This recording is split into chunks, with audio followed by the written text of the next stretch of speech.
Estamos de volta com o Saber Direito Debate, hoje conversando com o professor André Mendes Moreira, ele que é professor de Direito Tributário e ao longo desta semana na TV Justiça ministrou o curso Direito Tributário Brasileiro.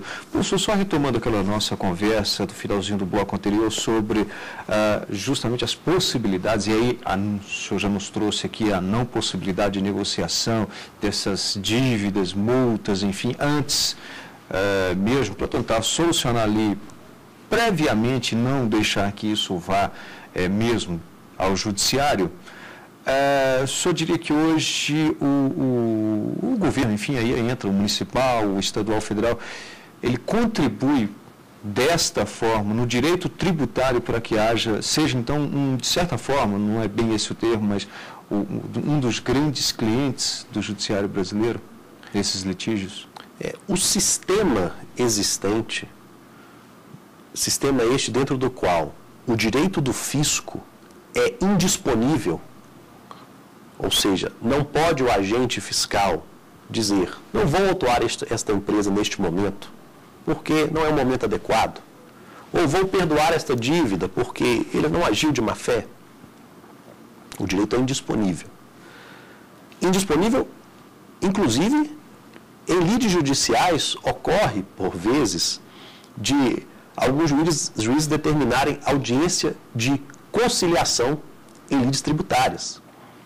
E o procurador da Fazenda chega, o representante do contribuinte também chega na audiência, e nenhum dos dois pode fazer nada. Por quê? Porque o procurador da Fazenda não pode transacionar, não pode conciliar com aquele contribuinte.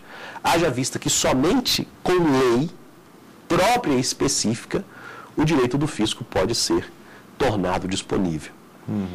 Então, o fato concreto é que o sistema, da forma em que está posto, faz com que um dos maiores clientes do Poder Judiciário seja exatamente o próprio governo, nas suas diferentes esferas, federal, estadual e municipal, haja vista a grande demanda, os intensos litígios entre fiscos e contribuintes e a indisponibilidade dos interesses do fisco, que é a regra nos termos jurídicos vigentes. Agora o senhor nos trouxe, por exemplo, na verdade, por meio do que o senhor ouviu, na Europa, de que lá é o inverso. Mas o senhor não acha que talvez, se aqui nós tivéssemos esse mecanismo, e aí eu até entraria um pouquinho na questão cultural, talvez as empresas não deixariam então para entrar, para depois tentar negociar, para reduzir? O senhor não acha que seria um risco aqui nosso, não? A minha consideração foi uma consideração de alguém que viu e se impressionou muito positivamente algo totalmente diferente do que nós vivenciamos hoje. Este é o ponto. Este é o ponto. Porém, obviamente, cada país tem a sua cultura. Cada nação tem os seus valores. Então, nós não podemos, e esse cuidado é muito importante que se tenha, acreditar que importar um sistema deste ou daquele local gerará os mesmos resultados que este mesmo sistema produz no país de origem. É como pegar a receita médica do vizinho. Necessariamente. É um bom exemplo. É um bom exemplo. Ou eu me lembro da Lagoa da Pampulha, em Belo Horizonte. A Lagoa da Pampulha estava muito poluída há alguns anos e houve a ideia de se levar para a Lagoa da Pampulha aguapés. É uma planta que supostamente oxigenaria a lagoa e acabaria com a poluição, e acabou que os aguapés se proliferaram em demasia e quase mataram a lagoa. Então, na verdade, qualquer solução foi um problema. Qualquer solução importada deve ser importada com muita cautela e deve ser adaptada à realidade do país, né, a qual ela se destina. Então, a minha consideração foi apenas uma consideração de que existem outras formas de convivência entre fiscos e contribuintes. Não que a convivência aqui seja uma convivência beligerante, ao contrário, a convivência, e digo por experiência própria, no trato pessoal é sempre a melhor possível. Mas, dadas as amarras legais, o litígio judicial, o litígio formal, é a regra e, quem sabe, não haveria uma outra solução, talvez não a mesma que é aplicada na Europa com êxito, mas esta solução com algumas adaptações, enfim, para pensarmos. Agora, nós também ainda estamos assim muito indefinidos na nossa legislação, por exemplo, nos tribunais, ainda há muitas questões a serem definidas e claro que vão gerar aí uma grande repercussão. Não digo de uma determinada empresa com o governo, e sim, mas de temas mesmo. Sem dúvida, Rimac. Atualmente, o Supremo Tribunal Federal, ele filtra os processos com base no critério da repercussão. Apenas ações que tenham repercussão geral, efetiva em toda a sociedade, são julgados pela Suprema Corte. E existem alguns casos tributários, já com repercussão geral reconhecida, que aguardam julgamento pelo STF, com grande atenção por parte da comunidade jurídico-tributária. Um desses casos é o direito da União de cobrar contribuições sociais sobre a receita bruta das empresas, que são PIS e a COFINS, quando a empresa não ofere a receita. A discussão é exatamente essa. A contribuição é devida sobre oferimento de receita. Pode a União cobrar essas contribuições destinadas ao financiamento da Seguridade Social, quando a empresa tenta oferir a receita, mas não consegue em razão do não pagamento do seu cliente? Exemplo. Sim. Todos nós utilizamos energia elétrica em nossas residências. Utilizamos primeiro e pagamos depois, no mês seguinte. Muitos consumidores, recebem a fatura da energia elétrica em suas residências e simplesmente não pagam. Ou porque não podem pagar, ou porque alguns efetivamente não querem pagar, mas o fato concreto é que não pagam, a empresa tenta receber, não consegue, e no final aquele valor que em sua contabilidade era um valor a receber, se torna, na verdade, uma perda. Contabilmente, o que era um valor futuro a receber, se torna uma perda incorrida pela empresa. A discussão que se trava é, esses valores em relação aos quais as empresas tentaram cobrar, não conseguiram e, ao final, baixaram como perda, podem ser tributados por contribuições sociais que incidem exatamente sobre o auferimento de receita? A tese, de um lado, a tese da União, é de que esta tributação deve ocorrer, pois se houve a expectativa de recebimento da receita e essa expectativa não se concretizou, a União não pode se responsabilizar por isso e não pode perder a arrecadação por isso. A tese do lado dos contribuintes, com a qual concordo não apenas como advogado, mas também como professor, é mais singela. Contribuinte, não consumidor. No caso, a empresa aí que suscita, por exemplo, a de energia. A da empresa de energia elétrica, exatamente. É mais singela. A contribuição é devida sobre receita. O que é receita? É aquele valor que ingressa no patrimônio da empresa. A qualquer título, mas ingressa. Se este valor é um valor que ingressaria, mas após cobranças sucessivas, definitivamente não ingressará, então eu não devo pagar contribuições sobre receita sobre estes montantes. Essa tese possui impactos relevantes, porque, considerando que existe uma inadimplência em setores de consumo de massa, energia elétrica, por exemplo, água, telefonia, uma inadimplência média de 2%, 3%, 4%, depende do setor, depende da empresa, mas existe. O fato é que este custo tributário acaba onerando as empresas. E onerando-se as empresas, onera-se a tarifa. E não é justo exigir do contribuinte, da empresa, em minha opinião, contribuições sobre receita bruta, se estas receitas brutas nunca serão auferidas.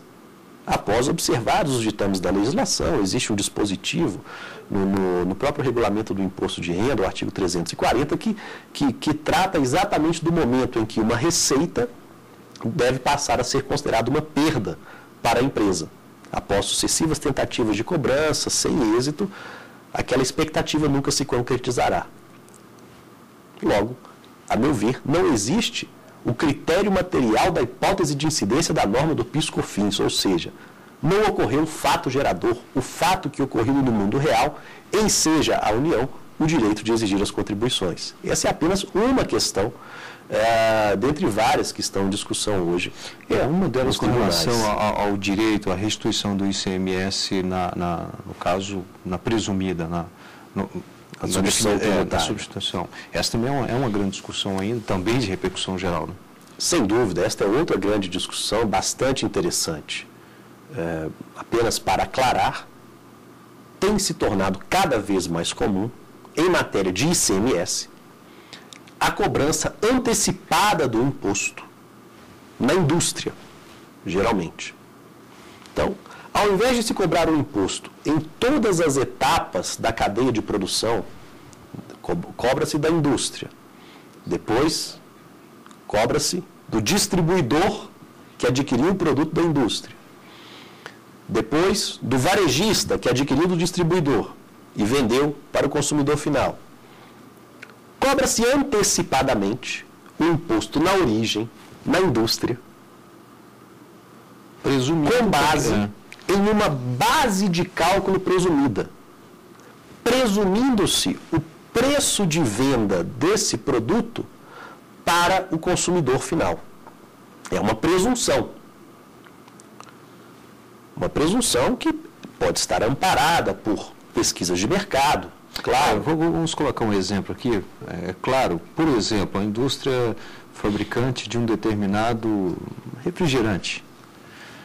Não sei se nesse caso se aplica ao refrigerante, mas aí vamos supor que isso ocorra. A indústria presume que aquele refrigerante lá na prateleira do supermercado vai ser vendido por R$2. Acontece que tem todo um trâmite desse refrigerante, como o senhor disse, o distribuidor, né, tal, a fábrica, o distribuidor, até chegar mesmo lá na prateleira do supermercado. Só que quando chega lá, o dono do mercadinho, ou até mesmo do supermercado, resolve colocar uma promoção e vender por R$1,50. Essa diferença de 50 centavos que é a diferença que suscita, no caso, com relação a esse processo que hoje está, inclusive, no Supremo Tribunal, né, ainda em discussão. Exatamente, exatamente. A tributação sobre esses 50 centavos que você mencionou foi uma tributação a maior. Por quê? Se na indústria o preço presumido de venda foi de R$2, mas o preço efetivo de venda ao consumidor final foi de R$1,50, houve uma tributação indevida sobre 50 centavos. No ano de 2001, o que se pede não é a devolução, e sim um crédito. Sim, o que se pede é o direito ou de se creditar para quem tem ICMS a pagar, ou mesmo de obter a restituição em dinheiro, se for o caso. Sim, eventualmente sim. Mas o grande ponto é, no ano de 2001, em um julgamento de uma ação direta de inconstitucionalidade, número 1851 do Estado de Alagoas, o Supremo Tribunal Federal entendeu que a base de cálculo presumida na substituição tributária do ICMS é sempre definitiva. Sempre. Por quê? Porque a venda vai ocorrer por valor superior ou por valor inferior ao eventualmente presumido. Então, ficaria na média. Isso foi em 2001. Houve alguns votos vencidos, que inclusive alertaram. A partir do momento em que se considera que a base de cálculo presumida é definitiva, pode ocorrer de esta base de cálculo ser sempre presumida a maior. E se esta presunção ocorrer sempre a maior, na verdade nós não teríamos uma base de cálculo presumida. nós teremos algo que, inclusive, sempre foi rechaçado pela jurisprudência, que é a chamada tributação com base em pauta fiscal, em valores fictícios arbitrados pelo fisco, que não correspondem com o valor real de venda. Ou seja, esta decisão, por um lado, em tese, a empresa estaria tomando um prejuízo, por outro lado, em algumas operações, o Estado é que poderia estar. Sim, mas, apesar desses votos vencidos que alertaram para o fato de que, na maior parte das operações, ficaria com prejuízo em benefício do Estado, esta foi a decisão em 2001. Só que, como relata, inclusive, o professor Eduardo Maneira, da Universidade Federal do Rio de Janeiro, em uma tese de doutorado sobre o tema, esta decisão foi tomada em sede de ação direta de inconstitucionalidade, sem analisar os casos concretos. E desde 2001 até hoje, o que nós temos visto na prática é que, em muitos casos, o que se tem não é base de cálculo presumida, que ora beneficia o contribuinte, ora beneficia o fisco. O que se tem é a verdadeira pauta fiscal, que sempre beneficia o fisco estadual em termos de arrecadação, fazendo com que esses 50 centavos sejam sempre, em todas as operações, indevidamente tributados, ao invés de o serem em algumas e em outras não. Havia uma outra ação direta de inconstitucionalidade em julgamento no STF, que era a ação direta de inconstitucionalidade número 2777 do Estado de São Paulo, no qual essa questão foi recolocada e, à luz de todos esses casos, alguns ministros entenderam por bem assegurar o direito à restituição desse ICMS pago a maior. Outros ministros entenderam por bem manter a definitividade da base de cálculo presumida. A votação estava empatada em 5 votos a 5. Faltava apenas um voto, que seria o voto de Minerva.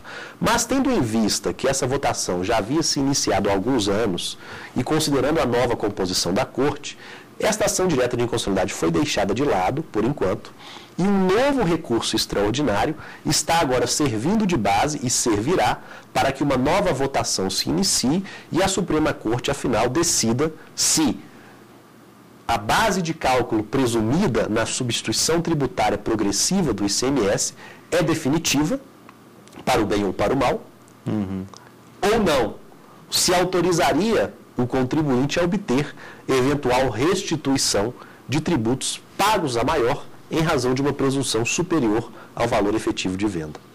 Então é uma discussão que ainda vai mais um tempo ainda. Sem dúvida. Já vem e vai. Tende a demorar um pouco, não é uma discussão simples em razão da existência do precedente de 2001. Normalmente as ações que envolvem questões tributárias demoram muito?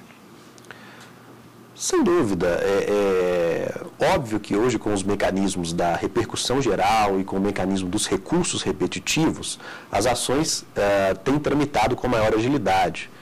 Nós observamos também que, após a digitalização dos processos, muitos tribunais aceleraram sobremaneira o julgamento, né? O STJ é um exemplo claríssimo disso. O julgamento está cada vez mais célere.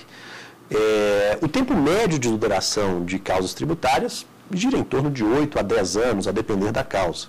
Mas pode ser que, em se tratando de uma matéria com repercussão geral, discutida por meio de mandado de segurança, que possui um rito muito mais célere, né, a causa possa durar menos, talvez 3 anos, 4, se tanto, metade do tempo. Bem, nós vamos fazer aqui mais um rápido intervalo. Em seguida estaremos de volta com o programa Saber Direito Debate. Você pode participar do programa Saber Direito por meio do endereço eletrônico, mandando aí a sua mensagem para saberdireito@stf.jus.br. Até já.